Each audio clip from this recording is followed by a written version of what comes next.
แสดงให้เห็นถึงการเติบใหญ่ขยายตัวของกำลังประกอบอาวุธตลอดระยะ70 ปีที่ผ่านมาทั้งเป็นการจดจำล้ำลึกภาพแท้ผลงานมูลเชื่อวีรกรรมอันล้ำเลิศของกองทัพประชาชนลาวผ่านเส้นทางแห่งการสร้างตั้งสู่หบมิไซและเติบใหญ่เข้มแข็งภายใต้การนำพาเด็ดขาดโดยกงและหอบด้านของพรรคประชาชนปฏิวัติลาวโดยได้รับการเลี้ยงดูและเบิ่งแย้งจากประชาชนสุบรอในประวัติสงครามปฏิวัติ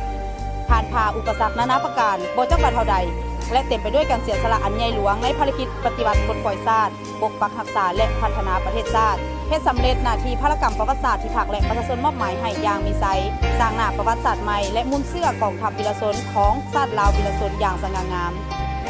กองทัพประชาชนลาวแม้เริ่มต้นมาจากกองกำลังประกอบอาวุธของประชาชนลาวบรรดาเผ่า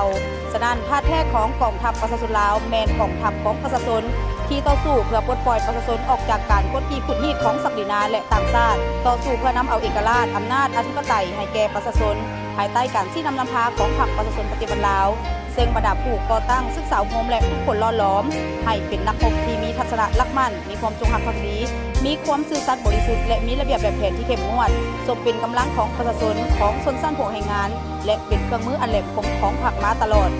กองทัพประชาชนลาวมีน้ำใจต่อสู้พิราฐานกล้าแกนแน่นเหนียวมีไหวพริบและปฏิสร้างในเบื้องต้นการสร้างตั้งกองทัพเฮามีกำลังบ่พอเท่าใดคนซึ่งประกอบอาวุธปฐมฐานแต่ภายใต้การนำพาของพรรคกองทัพเฮาได้รับการสร้างตั้งและปรับปรุงให้เติบใหญ่ขยายตัวทั้งปริมาณและคุณภาพอย่างบ่หยุดยั้งมีความองอาจกล้าหาญ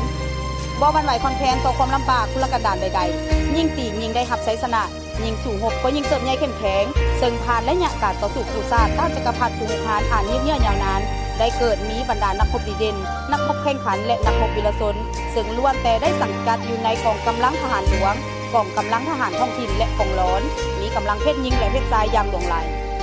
การแสดงทดลองในครั้งนี้เป็นการแสดงผสมผสานเพื่อก้าวเกี่ยมให้แก่การเฉลิมฉลองวันสร้างตั้งของทัพประชาชนลาวครบรอบ70 ปีวันที่20มังกรปี1949หาวันที่20มังกรปี2019ซึ่งการแสดงทดลองผสมผสานในครั้งนี้ก็จะมีการจัดแสดงอีกครั้งหนึ่งก่อนที่จะมีการแสดงอย่างเป็นทางการในวันที่20มังกรปี2019ที่วิทยาคารกรมประดับ